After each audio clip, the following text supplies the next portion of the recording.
Gus Van Sant vous a offert le rôle presque directement. Vous n'aviez pas la pression à ce moment-là? Non, pas vraiment, vous savez... Le fait que votre frère ait joué dans My Private Idaho a peut-être facilité les choses. Comment ça? Eh bien, vous étiez davantage en confiance. J'imagine que ça doit être important pour un premier rôle au cinéma. Gus pensait que je pouvais correspondre au rôle de Bonanza Jelly Bean. Peut-être que mon caractère l'a inspiré, je sais pas. On se connaissait déjà un peu avant le tournage d'Ivan Cougar Got the Blues, par le biais de River. Le film lui est d'ailleurs dédié. Que ressentez-vous 15 ans après sa disparition? Que voulez-vous que je ressente? C'était mon frère. Je veux dire qu'aujourd'hui, River est devenu une figure tragique d'Hollywood, de la même manière qu'un James Dean. Vous savez, je ne suis pas sûre qu'il aurait aimé la comparaison. Pourtant, le mystère qui l'entoure nourrit beaucoup de fantasmes. Votre frère appartient à cette catégorie d'acteurs qui transcendent chacun à la moindre apparition. On retient souvent la scène du feu de camp dans le film de Gus Van Sant, mais je me souviens encore plus de son regard.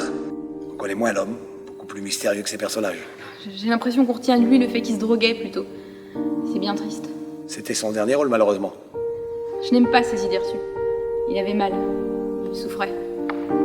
C'était pas lui. Qui était-il alors? Je pourrais même pas vous le dire, même si je le savais. À parler de lui, on pourrait y rester des heures. Il y a tellement de choses à retenir. Ce ne sont que des détails. Il a su remplir sa vie, et pourtant, 23 ans, c'est plutôt court. On a été éduqués de manière très particulière, vous savez. Une enfance un peu nomade, où on faisait la tournée des horizons au Venezuela. Ça nous a plus ou moins forgé le caractère.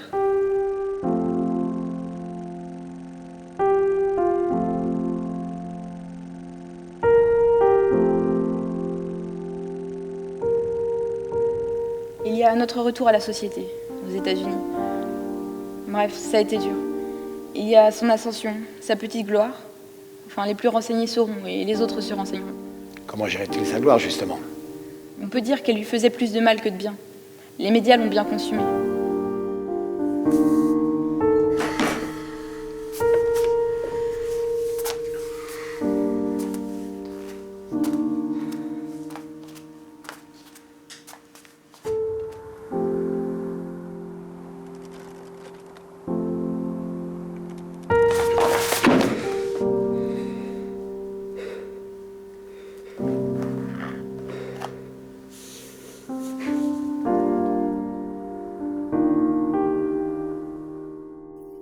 Il avait pourtant les cartes en main. Ne serait-ce pas la drogue ou les soirées qui auraient eu raison de lui?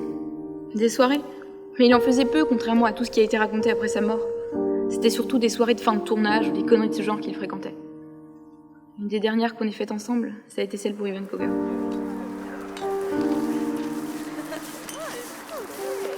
Ça va aller quand même? Ouais, t'inquiète pas.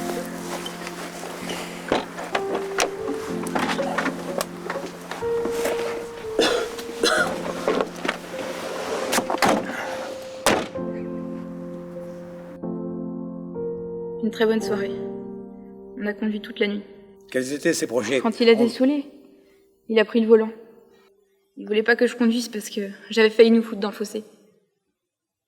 Il roulait pas vite. C'était spécial. Vous étiez proche de lui. Il vous confiait ses projets, ses envies? Dans cette voiture, comme jamais même. Si je devais retenir qu'un seul moment, ce serait probablement celui-ci. Il m'a tout dit ce jour-là.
Il est quelle heure?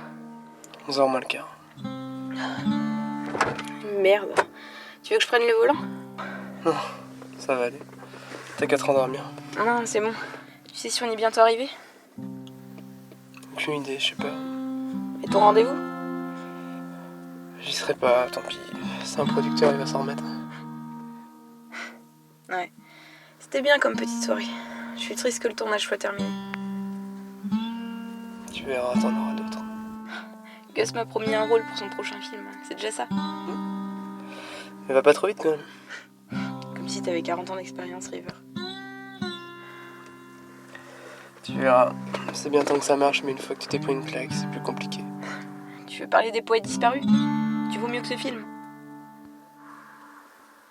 C'est pas le souci. Toute la presse en parle pourtant. River Phoenix en pleine déprime. River Phoenix va se tirer une balle. C'est des conneries.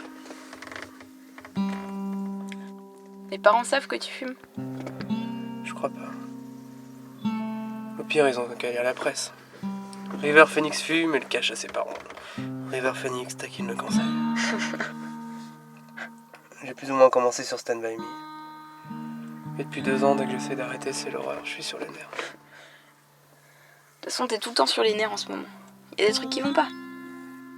Si, ça va. Mais tu peux me le dire, merde, je suis ta sœur. T'es sûr que tu vas en parler maintenant? Oui. C'est difficile de tout gérer maintenant. C'est la cigarette, mais c'est aussi les drogues et tout le reste. J'ai peur parce que je me reconnais pas. C'est pas comme ça qu'on a été éduqués. Et imagine que les parents l'apprennent. Là, j'aurais vraiment honte. Arrête. Arrête, et pas que pour ça. Avant, t'étais sportif, t'entretenais ton corps. Maintenant, on dirait que tu fais exprès de te mettre à l'épreuve. Je peux pas arrêter maintenant. Ouais, pourquoi? J'ai trop de trucs dans la tête et c'est le seul moyen que j'ai trouvé pour moi les écouter. À peine je sors d'un rôle qu'il faut déjà plonger dans un autre. C'est épuisant. Et puis c'est vrai que les échecs ça fait mal, putain. T'attaches trop d'importance aux choses. C'est que du cinéma quand tu y réfléchis. Je sais. C'est ce que je me suis toujours dit, mais maintenant, c'est plus les mêmes enjeux. Là, j'ai un rendez-vous que je viens de louper. Dimanche, je dois voir Terry Gilliam. Mais est-ce que j'ai envie que ça aille jusqu'au bout? Est-ce que je vais tenir le choc? Te pose pas tant de questions. T'es un bon acteur et tout le monde le dit. Tu les crois? Faut pas les croire. Faut pas les croire quand ils te disent que t'es mauvais, encore moins quand ils te jurent que t'es bon. Parce que dans tous les cas, ils seront à ta porte à te mitrailler avec leurs appareils photo. Non, vraiment, Rain, fais attention. Si ça se trouve, on en rira dans 10 ans. Ouais. À moins qu'ils en aient décidé autrement. Et loin le temps des misères, hein. Au moins, on pouvait être heureux. Et plus libre aussi. Ouais.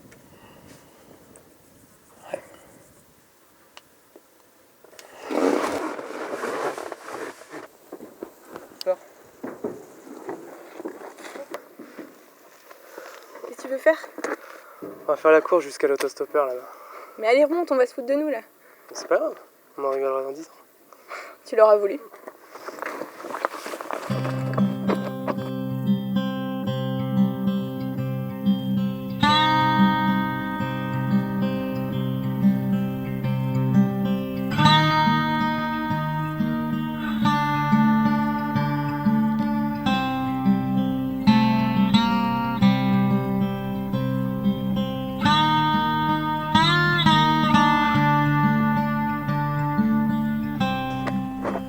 C'est une tricheuse, Rain. Quand tu pourras me battre à nouveau, tu seras redevenu quelqu'un.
ne sais pas qui a donné une leçon à l'autre ce jour-là.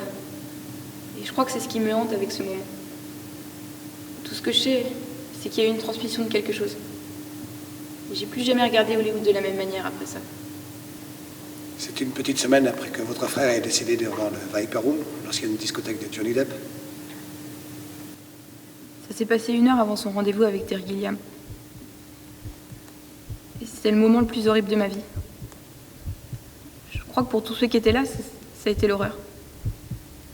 Parce qu'on comprenait pas. On pouvait rien faire. Atroce. Quand son frère tombe comme ça, on n'est plus rien. Je voyais plus rien. Et il y avait du monde partout et tout était flou.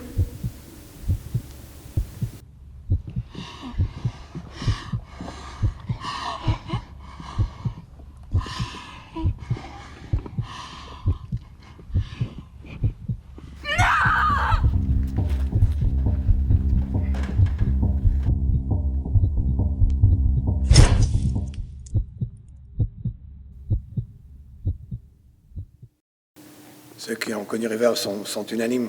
C'était un être à part. Plein de poésie. Je pense qu'il n'était pas fait pour connaître la célébrité. Il voulait garder son innocence. Et même s'il avait toujours une forme de candeur en lui, il a été perverti par Hollywood, par les médias et par les gens. Enfin, grâce à lui, j'ai pris du recul sur tout ça. Et j'ai été plus prudente. Un an j'ai passé. Un grand frère ou un ange abattu en plein vol.